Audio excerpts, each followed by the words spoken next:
Lizzy Funk is a marketing programs manager on the demand generation team at Marketo. She works on the development, execution, and analysis of multi-channel marketing campaigns. She graduated from the University of Colorado in Boulder and is an avid college sports fan. Hi, everyone, and thanks so much for joining me today at the Sales Acceleration Technology Summit. My name is Lizzy Funk, and I'm a Marketing Programs Manager here at Marketo, and I'm going to talk to you more about how to better align your sales and marketing teams. So whether you're on the sales team or the marketing team, alignment is incredibly important to the success of your business. Before I get started, a little introduction about me. Like I said, my name is Lizzy, and I work at Marketo. I'm on the demand generation team there, so I work a lot with the sales team with this types of alignment to make our business as successful as possible. Some fun facts about me. My background is actually not in marketing. It's in molecular biology. I really love Excel. And fun fact is I get very seasick on any kind of boat, so I won't be joining any of you guys on any kind of boat anytime soon. Just a brief introduction into who Marketo is before we get into the good stuff. So Marketo is an engagement marketing platform built by marketers, helping marketers succeed in this new era of marketing. It really helps marketers engage with their audience with that one-to-one personalized conversation across all channels. So that includes mobile, web, email, and even social.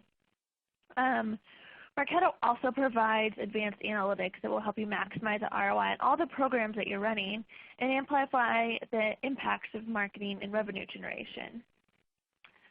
So now on to sales and marketing alignment. So the first question I often get is like, why alignment? Whether you're in marketing and sales, this really applies to you. So companies with optimal sales and marketing alignment achieve up to 19% faster growth and 15% higher profitability. If profitability is what you're looking for, then sales and marketing alignment is really going to help make that possible. You're going to be able to tell, on the sales side, you're going to be able to tell marketing, yes, this was a good lead, keep giving me more leads like this. And on marketing side, you're going to be able to teach sales how to look for these leads and keep them updated on the programs that you're running to make sure that they're following up on the right leads. So what are the benefits of sales and marketing alignment? There are countless benefits, but here are 4 that we really hone in on. So it increases revenue. By having that alignment, you're really going to optimize the leads that are coming through the funnel and make sure only the good leads are coming in. So marketing is sending over the good leads and sales is following up on those good leads. That's going to increase your revenue. It's also going to shorten your sales cycle. So by working with the marketing team and telling them which leads the sales team is really finding to be converting fast, they can send over some more, and that's going to shorten the sales cycle. Again, improve conversion rates, and of course, improve forecast accuracy. So when you're planning for the next quarter, if you know what your marketing team is doing program-wise, and you know X amount of good leads are going to be coming to you, you can really forecast for the next quarter. So I'm going to go over 4 steps to alignment success and how to achieve amazing alignment between sales and marketing. So the first is define common terms. This is important for both sales and marketing to both know what each other is talking about. When they say MQL, knowing what that means both on sales and marketing. Communication and training. This goes both ways. So sales really communicating with marketing if a program that went out that wasn't as successful as they had hoped, communicating that with the sales team. And also on the other side, marketing, training sales on what programs are coming up. Developing a shared process, so making sure that you guys are actually working together to create one shared process is incredibly effective. And finally, seeing if you can automate all of this. So if it's manual right now, the lead passing or the lead scoring or any of that, finding a way to automate that is going to really help the alignment. So let's go a little bit deeper into each of these. The first is define common terms. So making sure that both the sales and marketing teams know what an MQL is, or a marketing qualified lead, and they have the same definition for an SQL, or sales qualified lead. What is an opportunity? Making sure that sales and marketing have the same definition for opportunity. And what is a good ROI? So what is a good return on investment? Making sure that sales and marketing have the same definition of ROI. So at Marketo, an MQL, or a Marketing Qualified Lead, is a combination of a fit score, which says how well the lead matches the ideal target. Engagement score, a metric that scores the lead's level of interaction with our content. And then, of course, buying intent. This tracks the purchase indicators. So based on the combination of these factors, qualified leads are passed on to sales. But this can be really different for your business. Another important consideration is the length of your buying or revenue cycle, which will influence the decision on how often can a prospect achieve an MQL stage. So in our case, someone can be an MQL every 6 months. Marketing has monthly and quarterly goals around MQLs and reports on these weekly. And on the customer side, you can also have product MQL. So this is based on if they're already a customer and they're interested in some other products, keeping track of, by product interest scoring, which product MQLs you're having. And all of this was decided on between sales and marketing. So sales came to us and said, we think that these different fit scores, engagement scores, and buying intent is important. And we did a lot of work, a lot of trial and error in figuring out that a sort score of 100 is where the qualified lead begins. So really working on that together and making sure once you've established this MQL, the scoring, making sure that sales knows this. And so when they're getting a lead with a sort score of 100 plus, they know why that lead is coming to them. The next is sales qualified lead. So once marketing passes MQLs onto the sales team will determine which leads should be given on further to an account executive to actually close the deal. In general, an SQL is a lead that has a high potential to purchase the product. So in our case, they've just demonstrated BANT. So that's budget, authority, need, and time. So we know as a marketing department, if a sales has qualified a lead as an SQL, we know exactly what this means. And we've defined a common term for this. The same goes throughout the entire funnel. So this is our funnel that we use at Marketo. It's broken up into 3 buckets, starting with Tofu, which is where leads enter the funnel or the top of the funnel. Mofu, which is the middle of the funnel where the focus is marketing, really getting those leads ready to convert to sales. And Bofu, which is the bottom of the funnel, which is once sales is engaged, pushing those on to become a customer. So I'll walk through each of these stages a little bit more, but the most important thing to remember here is that in developing this, we worked on this both with sales and marketing. So this is a agreed upon meanings for each of these stages. So at the very beginning, awareness, this just means that a lead is exposed to content or brand, our brand by word of mouth or really anywhere. It's not super measurable, but just getting our brand out there and getting people to see the logo around. A friend is when they start building trust with us, so not just someone who's heard of us, but someone who has a positive association with our brand. And this dotted line says this is when we are starting to get a name into our database. So they filled out a form or something.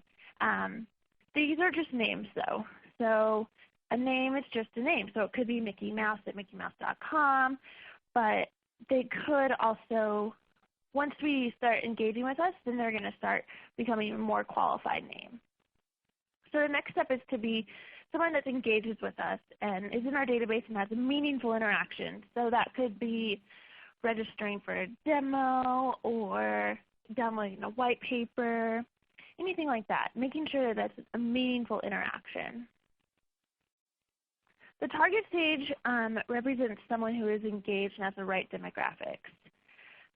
For example, at Marketo, this could be like a VP of marketing who watched a video. So the target is the first metric that we really care about. We don't report on the names or the number of engagements quite as much, but we really report on the targets. We're really looking to that. And as a marketing team, we know that we need X amount of targets to get in order to pass X amount of sales leads onto our sales team. Next is marketing qualified leads. Once someone hits a score of over 100, that is showing that they're ready to have a conversation with the sales team. Again, we did establish this ahead of time with our sales team. So once they hit that MQL stage, we then pass them on to the sales team, who calls on to them and then further qualifies the rep. Now, once those people get qualified by the sales team, then they can get moved into an active buying cycle and they're deemed sales ready, which would be for us like looking to make a purchase in the next 6 months, and then they'll get passed on to an account executive. And once the account executive accepts this lead, they enter our CRM as an opportunity. So marketing doesn't do this, but the sales team does. Only the sales rep created the op, and that's really important that they do it because it's how marketing measures the effectiveness of their programs. And then, of course, measuring the number of customers that we actually get from each program. So it's amazing that I found the statistic that only 44% of companies have formally agreed upon definitions of a qualified lead between sales and marketing. It's so, so important. I can't stress it enough. It seems very simple and easy, but if you were to go as a salesperson, if you go to your marketing team and ask them what do they think is a sales qualified lead, if they have a different definition of what you have, that's something you guys really need to fix and make sure that everyone is on the same page for knowing what a qualified lead is, both in marketing and in sales. Another really important aspect, so step number 2 is communication and training. This is on both sides. So it's not just marketing training sales or sales training marketing, but it's a two-way street. So it's really important for sales to train marketing on which leads are converting fast. So those fast movers that we're looking for, those people that are always willing to buy, if there's a certain demographic or behavior that sales is noticing that these people are ready to buy your product, passing that information on over and training marketing on how to develop programs around those types of leads is incredibly important. That'll really help your closure rates. It'll really help shortening your sales cycle. So you're focusing on the right leads. And since sales is the one talking to these leads on the phone, they really know who is the best type of lead. So it is really important for marketing to trust sales into what is a good lead. But on the other side, it's really important for marketing to train sales on the process of how marketing works. So if marketing is running a program that is passing X amount of leads onto sales team, giving sales the right information that they need to follow up on those leads and act quickly if those are important leads. And also giving them, if they attended a certain webinar, giving them the information on that webinar so they can make that call and make it very personalized to the person that they're calling.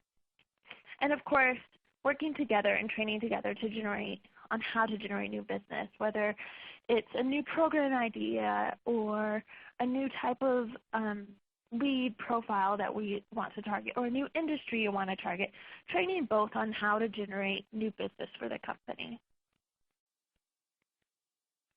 So the training part is, I just went over this a little bit, but I'll go a little bit deeper into it. So training part is training marketing members on what a good lead looks like. So this is on the sales team to be like, hey, marketing, you sent over this lead and they were really not ready. Let's try and reevaluate these leads moving forward. It's such good information to get that from sales because we're not on the phone. As a marketing team, we're not on the phone with these leads, so we don't always know if our leads that we're sending over are actually good leads. And on the sales side, having marketing train them about how the leads come into their queue. So in our case, when we run a very late stage program and we have someone become an MQL, how does sales know what that looks like when it comes to them in the CRM? making sure that they're updated on that. And so for both teams, and also for both teams, really training them on any new products that are coming out, any new segments that we're segmenting or prioritizing for the quarter. Really training both teams so they're so aligned and they really know what marketing is doing, that we know what sales is doing, and they're up to date with all of the new features that are coming out with the product. Another portion of this is communication. So it seems simple, but communicating daily, weekly, monthly with the sales team as a marketing organization is incredibly important to making sure that you guys are all on the same page. So at Marketo, we meet with the sales team as a marketing department once a month, and we provide them with all of our big programs that we're running. And we get their feedback. We want to know, do you think this is going to produce the best amount of leads? Do you think these programs are going to not work? And if so, maybe we can try and change stuff. So working with the sales team and communicating with them with our plans. Weekly forecast calls. So each week we meet with the sales team and say, this is where we are this month at this time of the month, and this is where we think we'll be at the end of the month. So if there's a discrepancy or that we're low, working together to figure out what we can do to get to our goal. And of course, working with the sales team and providing them as much information as possible. This includes email reports, lead reports, anything to give the sales team as much information as they can, so when they're on the phone with a prospect, they really know what they're doing. The third step is developing a shared process.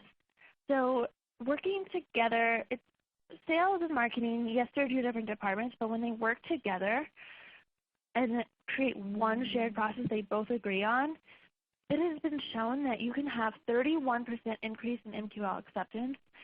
This means that an additional 31% of those leads that marketing is passing over to sales, they're accepting them. Yet they're saying, yes, this is a good qualified lead. There's also an increase of 63% of improvement in marketing's contribution to total revenue.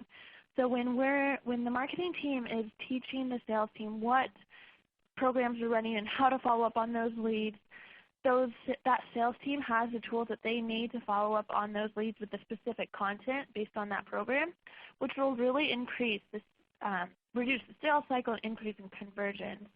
And that will ultimately increase the amount of contribution that marketing is getting credit for to the total revenue. So the way this would work is the first step is like build a sales process and create a new way to look and accept good leads. Next would be build a marketing process to actually create those good leads. And then bringing those two processes together and give sales the tools to focus on those good leads. And of course, finally, once you have this running and going, measure and refine the process to increase the amount of good leads coming to sales. So the last aspect of this is automation. So if you can automate this process by passing over only the good leads to sales and alerting the sales team when you're actually when they should actually follow up on them and giving them the tools that they need to follow up on the leads, that's going to make sales so much more productive and really increase that sales and marketing alignment. So there's 3 different ways that automation can help: lead scoring, alerts, and prioritizing. So I'll go into these in a little bit. So the first is lead scoring. Lead scoring is a mixture of demographic and behavioral attributes that set a score for each action that someone does and really qualifies the lead ahead of time. So why should you score leads? So a study from Marketing Sherpa said that 61% of B2B marketers send all leads directly to sales. However, 27% of those leads will be qualified. So that's where lead scoring comes in. This will help pre-qualify the lead before you're sending it on to sales, so they're not wasting their time following up on people that are not qualified. Another stat says from Gartner, up to 70% of sale leads are not properly leveraged or are completely ignored, thus wasting marketing programs dollars. So if a marketing department is sending over all the leads without giving the sales team any kind of score or any idea of why the sales team is working on it, and they're calling these people and they're just not quite ready to be called on, and they just get hit to the put to the trash, then those marketing program dollars that could have been very effective, maybe those leads just needed a little bit more time, those marketing program dollars are being wasted. So there's different types of lead scoring. There's demographic, asset, behavior, and product interest scoring. We use lead scoring for demographics fit. So that could mean for us, since we're targeting marketers, if someone is a VP of marketing, they're going to get a higher score than someone like a marketing coordinator. For asset scoring, we look at whether it's an early stage or late stage asset. So maybe like a very top of funnel asset, something very fluffy and fun to read, but maybe not super focused on our product. Or a late stage asset, this is very product focused, maybe demo-y, any information of that, and the level of engagement that's required to consume it. So for example, an infographic is maybe just 1 point, but a 100-page definitive guide, that could be more like 10 points. Behavior scoring. Again, this is different depending on early, mid, and late stage of content and whether the behavior represents buying intent or not. But this could be like visiting a pricing page. That's going to get a +10 because if they're visiting our pricing page, we know that they are interested in our product. They're looking and they're trying to weigh their options. See, can I afford this? So that's a really good behavior to score on. But then you can also do negative scoring. So if someone is visiting our careers page, maybe they're just looking to get a job and not necessarily buy our product. So they're going to get a -10 on their score. And once again, you can also do product interest scoring. So if they're visiting a lot of web pages or downloading a lot of ebooks based on a certain product, they can start getting product interest scoring, which can really target the conversation that the sales team has with them because they know they're interested in this product. So that's very helpful. And marketing automation can really help you activate this lead scoring and use it for all your campaigns. You set it up in the back end and just let it run. The next thing is alerts. So syncing with the sales team and deciding once you decide what a good lead is, making sure that if a good lead comes into their queue that they are alerted right away so they can make that phone call right away. So the way it works is, the way we do it here at Marketo is once a good lead comes in, the sales team will get an email, whoever the lead owner is, and say, hey, here's a good lead. Check it out. Follow up on it. And then if they don't follow up on them, they'll just keep getting reminders until they actually do. So this is a great way to keep the sales team accountable for following up on those good leads. And finally, prioritizing. So marketing automation really helps you do this in determining as a sales organization, if I have 100 leads in my queue and they're all technically MQLs, which of those MQLs should I follow up on first? So providing the sales team with as much information as possible. So here's a screenshot of Marketo Sales Insight, which is part of a CRM integration. In this example, I think it's Salesforce. But this stars and flames, those show priority. So if there's a lot of stars and a lot of flames, that's someone that I want to follow up with right away. And then below that is all the interesting moments. So this is telling the sales team exactly what this lead has done to enter their queue. So they know that they downloaded this ebook. So when I call them up on the phone, I can start the conversation off with like, oh, do you have any questions on that ebook? Or I noticed you visited our website. Do you have any questions on marketing automation that I can help you with? So really helping the sales team prioritize these leads with as much information as is incredibly helpful. And if you can set this up with automation, makes your life so much easier both as a sales and marketing team. So that's all I have for today. So a few key takeaways before we end. Businesses are 67% better at closing deals when sales and marketing work together. So if your teams aren't aligned right now, it's definitely something that I would put as an objective for the next few quarters to really get common terms and provide that communication and training that you need, automating the process, and developing that shared process together. So marketing and sales teams that plan together succeed together. So developing that shared process together is really going to make you guys both so effective. And finally, effective alignment starts with a consistent language, SLAs, and a measurement system. So I hope you guys learned something on sales and marketing alignment. I appreciate you joining me, and have a great day.